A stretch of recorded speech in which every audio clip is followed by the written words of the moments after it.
All right, so today we're gonna go and do a quick tour of the 2nd Cavalry Museum.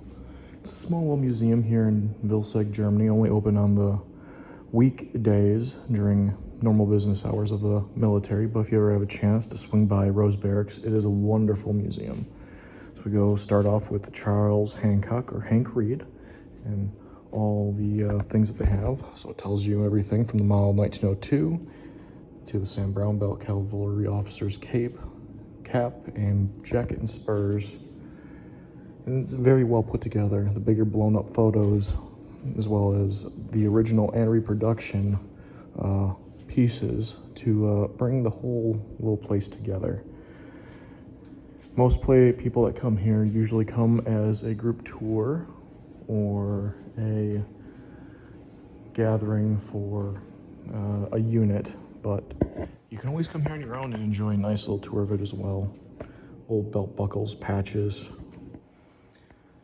Challenge coins is very, very nicely done and put together.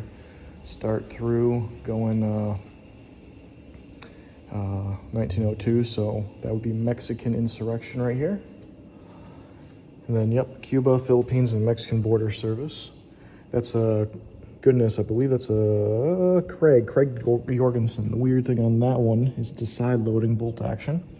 Very cool rifle. And then that's kind of cool. Regimental Championship, 2nd Cavalry.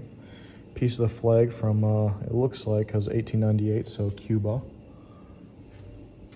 Very nicely blown up photos of the whole different units and soldier groups it served. Then we go into World War I. Cavalry sword for the U.S. to the full boy outfit and the boots.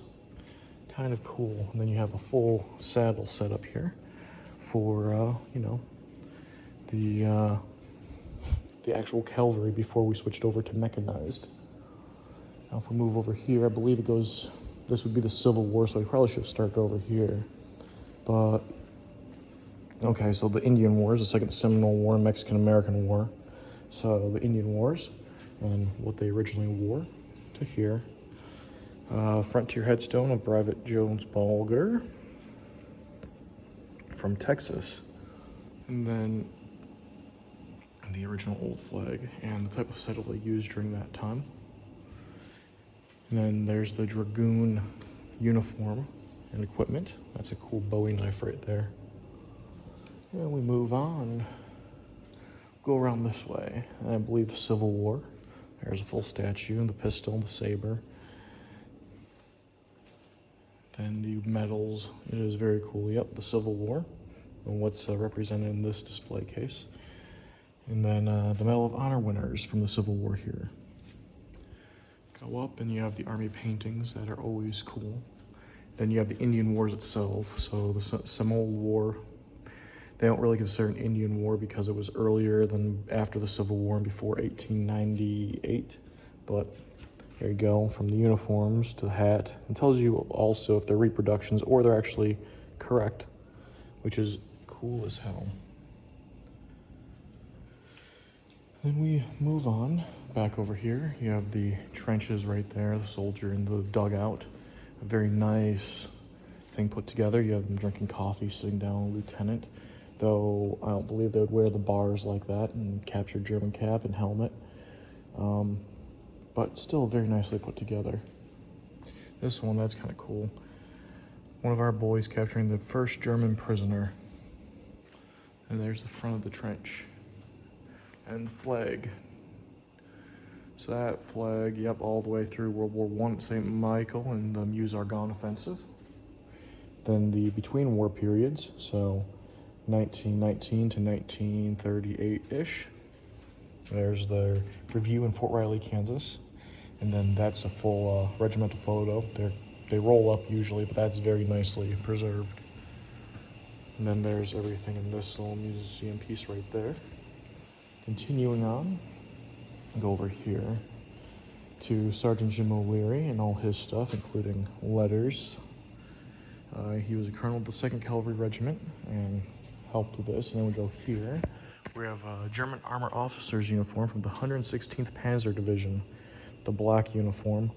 and then the tan uniform. So this would be, because you have the lightning bolts and you do not have anything there, would be just basically a private or a German rifleman in the SS. And then everybody knows the famous black tunics for them with the Iron Cross. Iron Cross, you have the wound badge in gold, which means you were wounded 5 or more times, and then you have the Panzer badge as well. Continuing through, you have the U.S. uniform from the Second World War with the ruptured duck, meaning that he made it through the war, and the combat infantryman's badge in sterling silver, as well as you have a SS officer's hat with the death's head. And yeah, we have the whole invasion map going from 3rd Army in Patton after landing in France and pushing through from D-Day all the way up into Berlin. Continuing on, they have right here a nice diorama of a German medical officer talking with a group of U.S. soldiers, the Thompsons, and them in the Jeep. It's actually pretty darn cool. Good old Operation Cowboy. So this, they actually saved a bunch of horses from Vienna Riding School, and the Germans actually went and worked with the Americans to save them from the Russians. It's a rare breed of horse that only was there.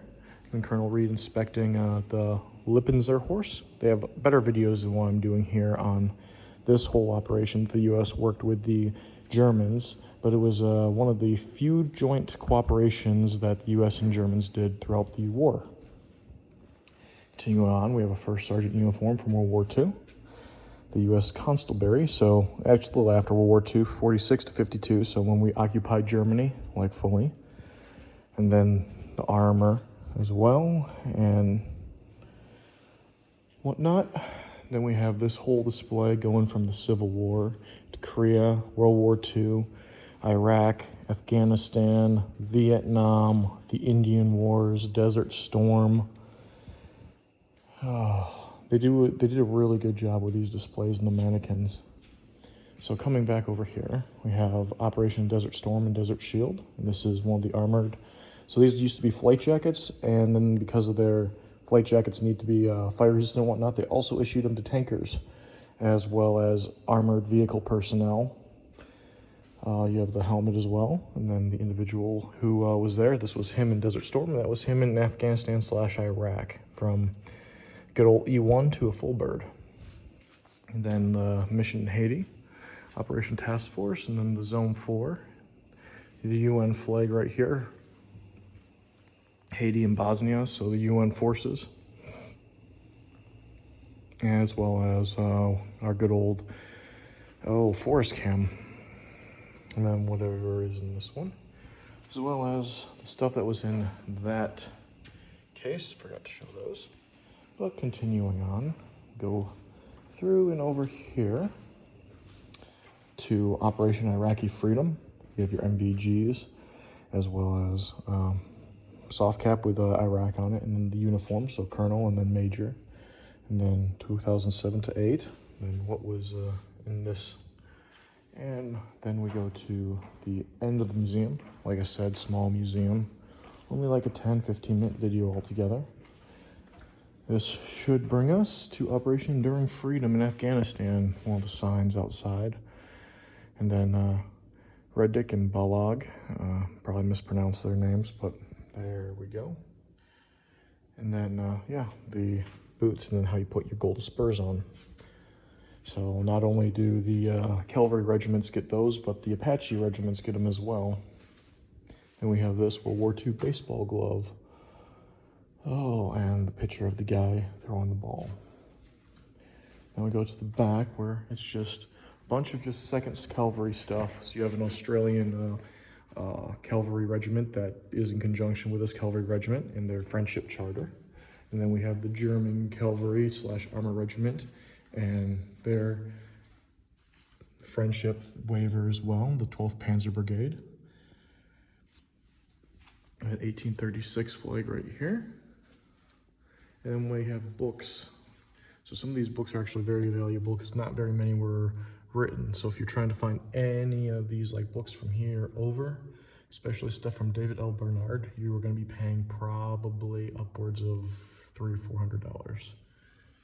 And then spearhead of Patton's army, a lieutenant, I believe. And then that, as well as some regimental posters and light pens rescuing the horses. Then you have these Reed Awards that were presented. Surprisingly, it looks like only 2 were presented. I don't know why it stopped, but it's cool that you know it's still here. Then you have the trophies that were made and presented throughout the years, from the silver trophies all the way up to the glass trophies. And then all the way over here and down there. And then you have the formal regimental regalia. It's interesting how we also wore red, sort of like the Marine Corps. And then over here to the Dragon Book, the original book that dates back to the founding of the regiment. So that book, and then right here, as well as the cups for the honorary squadron of the Dragoons. And then their ceremonial sword, map of Fort Riley, where it was originated, regimental prayer. Going through, we have Dragons for Life poster, and then just a bunch of different little tokens that they've gotten throughout the years, including a Silver Star recipient. There's a Silver Star, Bronze Star, and all the rest. And then another trophy, and then one of the hats with the silver spurs and the gold spurs. So that's about the extent of this museum. Honestly, if you have time, I recommend swinging by, especially if you're stationed here, Graf, Hohenfels. If you have to come down from Wiesbaden or whatnot, not like coming out of your way fully, though it is nice too, but just coming here and taking a look. It is very well put together, very well curated.